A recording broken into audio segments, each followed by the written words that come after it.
שלום לכם. לא צריך להיות גאון גדול כדי להבין שמי שמוזמן להשתתף בערב שאלות ותשובות בנושא מי אתם החרדים, צריך לעשות שיעורי בית, גם כדי לדעת מה לומר, ובעיקר כדי לדעת מה לא לומר.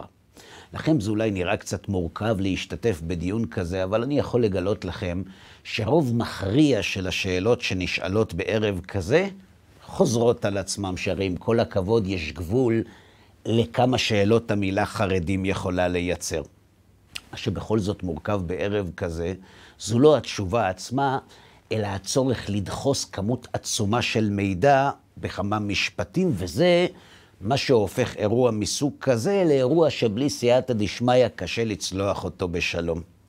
באחד מהערבים האלה, ממש לקראת סיום, מישהו הרים את האצבע ושאל עוד לפני שקיבל את רשות הדיבור. הוא הציג את עצמו ואמר שקוראים לו יהושע. כמו שאתה רואה, הוא אמר לי, אני לא אדם דתי, אבל למרות זאת אני אדם פתוח וליברל, ולכן כשהבן שלי חזר בתשובה, לא הפרעתי לו. אם הוא מאמין בזה, אם זה עושה לו טוב, שיהיה לו לבריאות.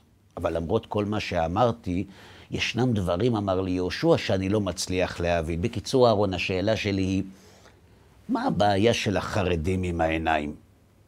אלא שאז, חברים, הסתכלתי בשעון וראיתי שהזמן אוזל ושצריך לסיים, רק בגלל שלא רציתי לפתוח נושא כל כך מורכב בלי לסגור אותו כמו שצריך, ניסיתי להתאמם. פשוט אמרתי לו, לרוב החרדים יש משקפיים בגלל שהם לומדים גמרא, ולכן העיניים שלהם מתאמצות מעבר לממוצע, ולכן חלק גדול מהם זקוק למשקפיים. אלא שהאיש לא קנה את הדברים.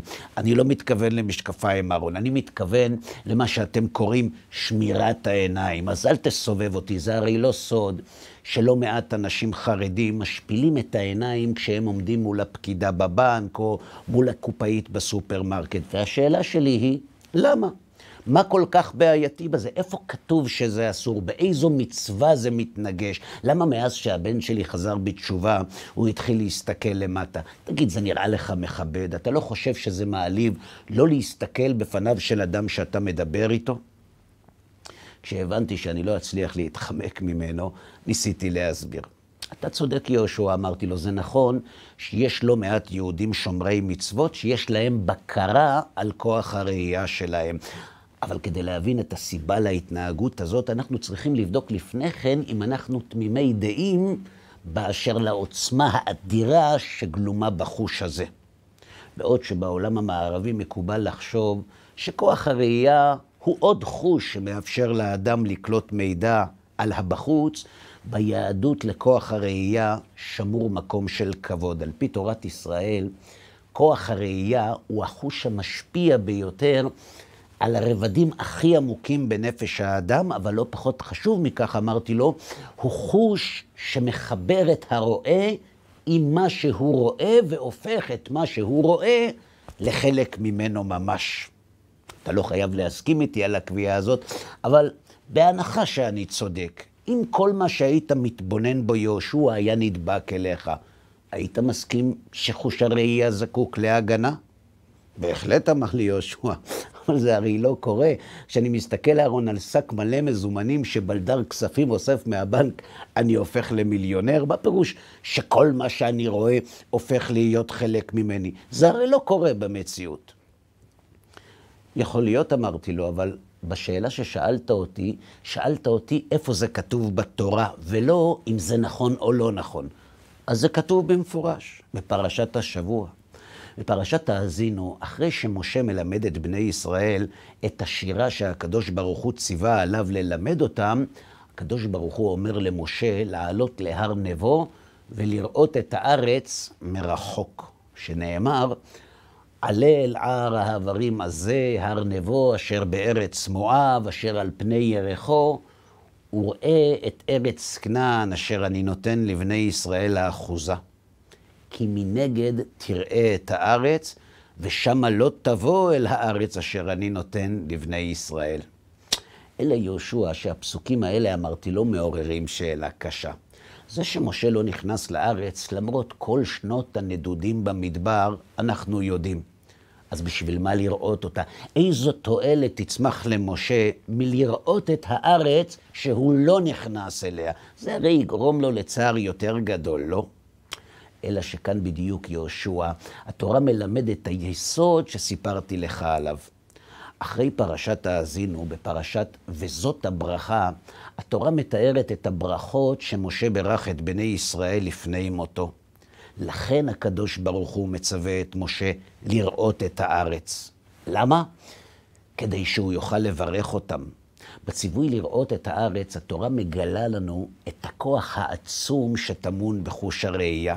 בפסוקים האלה, התורה מלמדת שחוש הראייה הוא לא עוד חוש שאוסף מידע על המציאות, אלא חוש שמחבר את הרבדים העמוקים ביותר של האדם עם מה שהוא רואה. ולכן, כשאדם שאוהב את חברו רואה את המתנה שהחבר שלו אמור לקבל, מתעוררת בו שמחה עצומה, והוא שמח בשמחה של חברו, והוא מתעורר לברך אותו. ואז, בכוח החיבור הזה של הראייה, החבר הופך לחלק מהמברך, ולכן הברכה מתקיימת.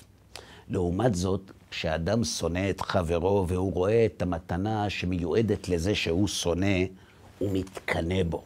והקנאה מעוררת בו שנאה, והשנאה גורמת לקללה, וכיוון שהוא מתחבר לחבר שלו בכוח הראייה, הקללה פוגעת בו. לכן הקדוש ברוך הוא מצווה את משה לעלות על הר נבו כדי לראות את הארץ, כי הקדוש ברוך הוא ידע עד כמה הייתה גדולה אהבתו של משה לעם ישראל, ולכן אם הוא יראה את הארץ שהקדוש ברוך הוא עומד לתת להם, הוא יתמלא שמחה ויוכל לברך אותם, למרות שהוא עצמו לא נכנס אליה. כך בדיוק כותב רבנו עובדיה ספורנו עליו השלום, שהראהו האל יתברך את כל הארץ לפני מותו, כדי שיברך את הארץ ואת ישראל בה. עכשיו אתה מבין, יהושע, למה הבן שלך לא מסתכל לכל מקום? כי הוא למד ממשה.